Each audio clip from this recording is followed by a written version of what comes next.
This is much bigger than you think. Now that even Democrats don't deny Joe Biden's senility, for most of his presidency, those last-minute pardons signed by an autopen have come into question.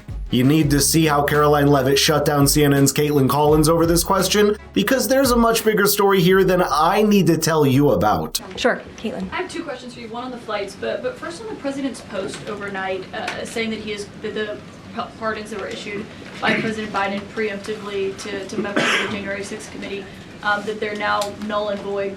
Have attorneys here at the White House told President Trump that he has the legal authority to undo a pardon simply because it was signed by autopen, as he said? The president was begging the question that I think a lot of journalists in this room should be asking about whether or not the former president of the United States, who I think we can all finally agree was cognitively impaired. I know it took people some time to finally admit that, but we all know that to be true, as evidenced by his disastrous debate performance against President Trump during the campaign. I digress on that. But the president was raising the point that did the president even know about these pardons?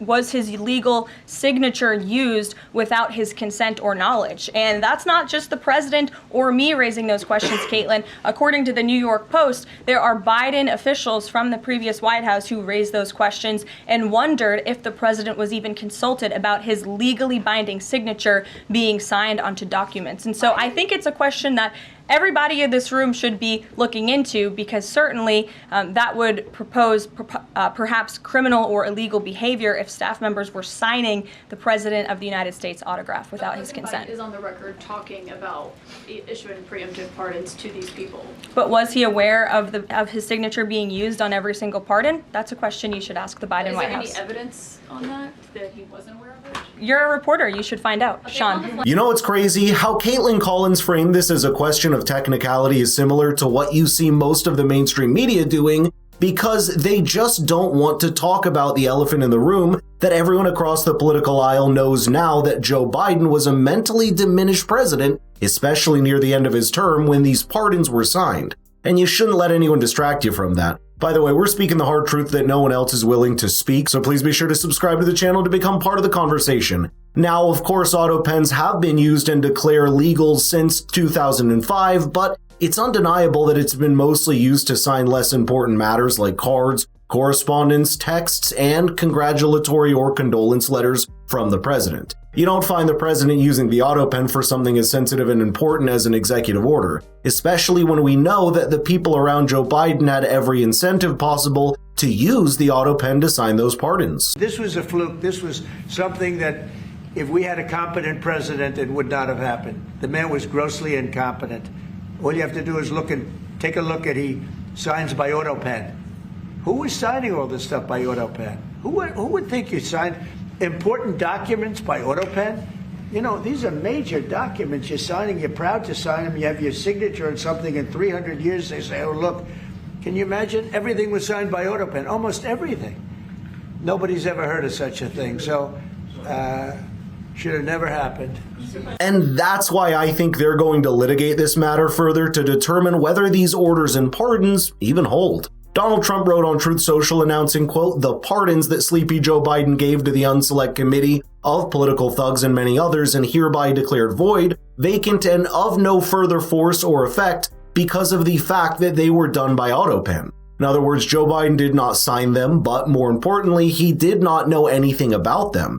He even posted a meme that communicates exactly what a lot of Americans feel now in hindsight. And honestly, this reminds me of when Speaker Mike Johnson made this revelation about Joe Biden a few months ago, that the former president literally did not remember signing important executive orders. But first, real quickly, Mr. President, can I ask you a question? I cannot answer this from my constituents in Louisiana. Sir, why did you pause LNG exports to Europe? Like, I don't understand, liquefied natural gas is in great demand by our allies. Why would you do that? Because you understand, we just talked about Ukraine. You understand you're fueling Vladimir Putin's war machine because they got to get their gas from him, And he looks at me stunned with this, and he said, I didn't do that. And I said, Mr. President, yes, you did. It was an executive order 3 weeks ago. And he goes, no, I didn't do that. And he's arguing with me. I said, Mr. President, respectfully, could I go out here and ask your secretary to print it out? We'll read it together. You definitely did that. And he goes, oh, you talk about natural gas. Yes, sir. He said, no, you misunderstand. He said, what I did is I signed this thing we're gonna conduct a study on the effects of LNG. I said, no, you're not, sir. You paused it. I know. I have the export terminals in my state. I talked to those people this morning. This is doing massive damage to our economy, national security. It occurred to me, Barry, he was not lying to me. He genuinely did not know what he had signed. And I walked out of that meeting with fear and loathing because I thought, we're in serious trouble. Who is running the country? Like, I don't know who put the paper in front of him, but he didn't know. That is a terrifying thought. Even the oversight project under the Heritage Foundation earlier this month came out claiming that there were even slight variations in Joe Biden's original signature versus the one that was used by the autopen, on top of the fact that there was already calls being made to the DOJ, like from the Attorney General of Missouri, to formally investigate whether Joe Biden's executive actions are still legally binding given Joe Biden's mental decline, or whether someone else used the autopen without the president's knowledge. Writing in the letter, he said, quote, by now Biden's mental decline is famous. Under the 25th Amendment, his inability to make decisions should have meant a secession of power. Instead, it appears that staffers and officers in the Biden administration may have exploited Biden's incapacity so they could issue orders without an accountable president of sound in mind approving them. And it is this core issue that this debate is about, rather than the use of the autopen per se. Watch how Homeland Security Advisor Stephen Miller repeatedly brought the subject back to this in an exchange with CNN's Casey Hunt. We saw President Trump's comments about the use of the autopen, the pardons that President Biden signed.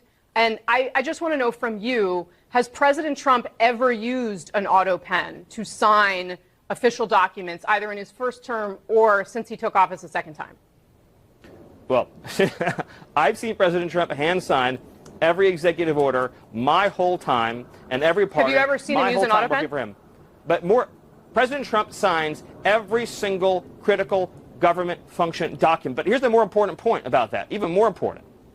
The more important point is that President Trump personally directs every single federal government policy. Right, but has President he ever Trump signed anything with an autopen?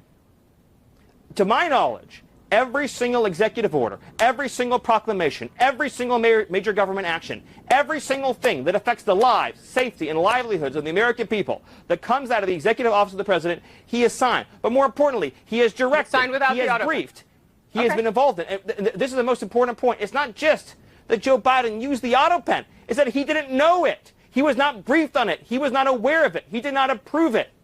He was not mentally aware of what the government was doing. If we're talking about the legality of something signed with an autopen or not, I'm just trying to figure out if there's anything President Trump signed. The key point is that you're missing it. Stephen, I'm so sorry we're running out of time here. I do appreciate how much time you have spent with me, Biden didn't know what was being signed in his name. All right. That's the key point. I understand what you are saying. I do appreciate you coming on to explain your point of view. Thank you very much for being willing to be here, and I'm sure we'll talk again at some point soon. This has just opened a Pandora's box that might reveal many more things moving forward, and of course, if the Trump administration is successful in litigating this, they might even be able to go after the J6 committee or people like Anthony Fauci in the next few years. But let me know in the comments how you see this all panning out, because we are going to find out answers to that pretty soon.